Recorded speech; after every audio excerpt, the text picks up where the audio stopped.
Hey guys, how's it going? This is Natnator, and welcome back to a Creepypasta reading. This story is more of a documentation of a mysterious town, which doesn't even seem to exist, besides many testimonies of people being there. This one's titled, Welcome to Sandalwood. Now as always, turn out the lights, get comfortable, and let the story begin. There is a town in the deep south that is spoken of in whispers around campfires and by drunks in bars. No one knows its exact location, as those who have been there can't agree on where they were when they arrived. Its location has been speculated to be in dozens of different countries throughout Louisiana, Mississippi, and Alabama. The only thing any of the visitors can agree on is that each of them were lost when they drove past the aged wooden sign proclaiming, "Welcome to Sandalwood." To the best of anyone's knowledge, no one has ever found Sandalwood on purpose. Public record. Many attempts have been made to find or research Sandalwood. None of the 3 states mentioned have any records of it ever paying taxes, or just existing in general. The federal government has no documents pertaining to it. That being said, there is still some notary evidence that there was a place called Sandalwood. A young librarian found a private journal in a library in New Orleans, in which the writer, a Mr. Jean-Claude Bleveau, mentioned Sandalwood in an entry. July 9th, 1951. My recent trip to Sandalwood has yielded a great bounty for me. The items I acquired in the tunnel sold for a very handsome profit on the voodoo market. There's no way to tell what those items might have been, and none of Sandalwood's visitors to date have reported anything about tunnels. A letter was found in the old desk of one of Alabama's governors, in which the writer makes a list of demands, including a mention of Sandalwood. And furthermore, sir, the people I represent wish you to address the problem of the town of Sandalwood refusing to clear out some of the swampland surrounding it. They are chock full of alligators and venomous snakes, and pose a threat to the health of surrounding communities. It is unknown where in Alabama the letter came from. The Lost Visitors. Everyone who visits Sandalwood and tells about it was lost when they happened upon it, or at least so they claim. Mostly it's couples or college students or just lone thrill-seekers wanting to explore the unique culture of the South without actually taking time to research where this culture might be found. Very few natives of the 3 states where Sandalwood can supposedly be found have ever been there, though many of them seem to know something about it. All the visitors report that Sandalwood is a ghost town, completely devoid of life. They describe the town's layout thusly. To the north and east, there is nothing but swampland.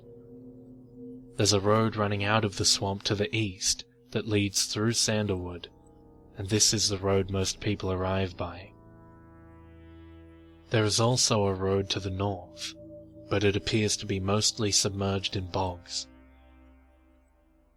The center of town is a smattering of several hundred houses, barns, and public buildings, all abandoned.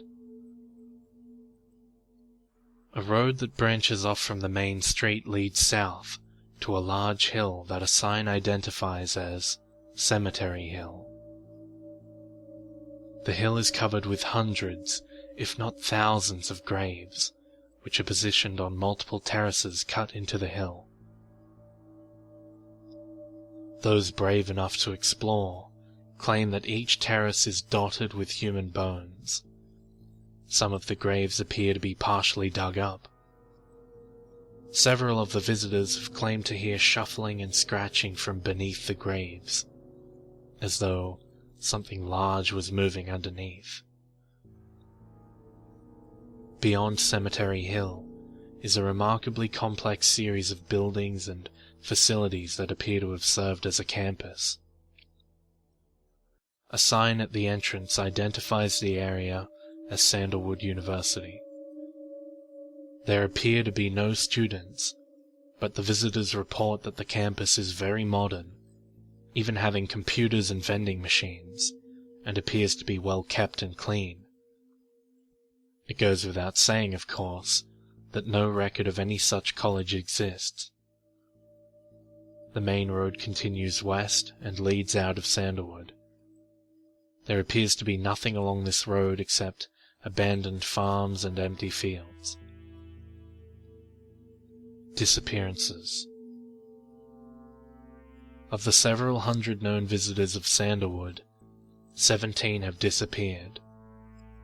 One man lost his wife, claiming that he was exploring Cemetery Hill while she remained with the car. When he came back, it was empty. A group of 6 college students lost one of their friends while camping out in a barn in Sandalwood to escape a large storm. Strangely, it cannot be determined which storm this was. They slept together, but woke up to their friend missing. A detail that was left out of the police report, but circulated through word of mouth, was that the friend had seen strange shapes moving through the rain, but that it was too dark to make them out completely. Some appeared humanoid. Others did not. Local incidents. The residents of the 3 states have their fair share of Sandalwood stories as well. A runaway child case involved a troubled teenager telling her parents that she was going to live in Sandalwood.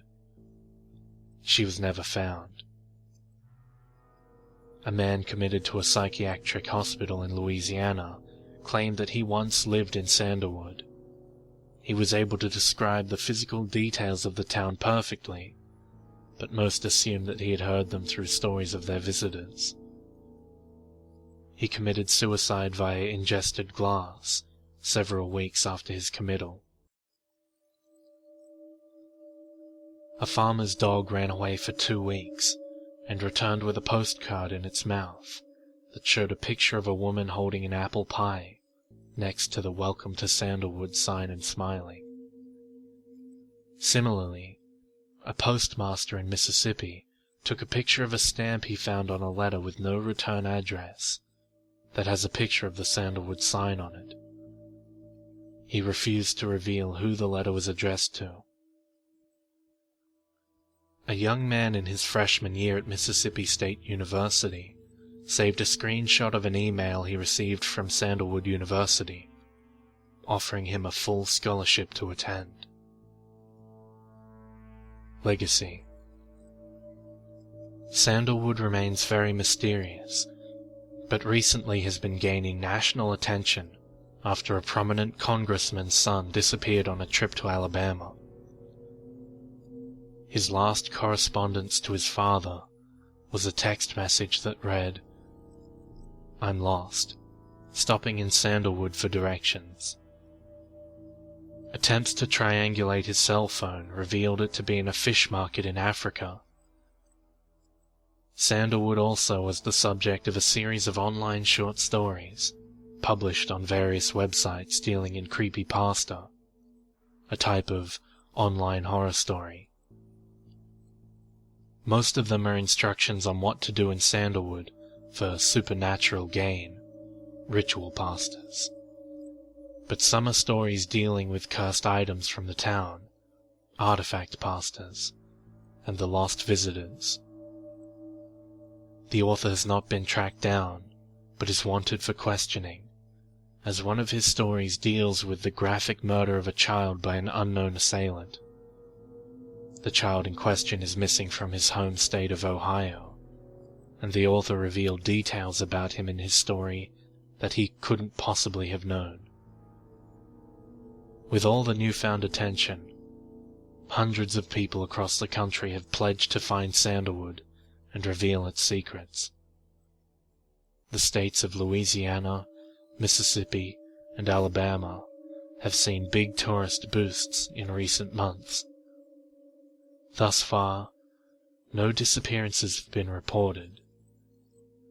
Yet,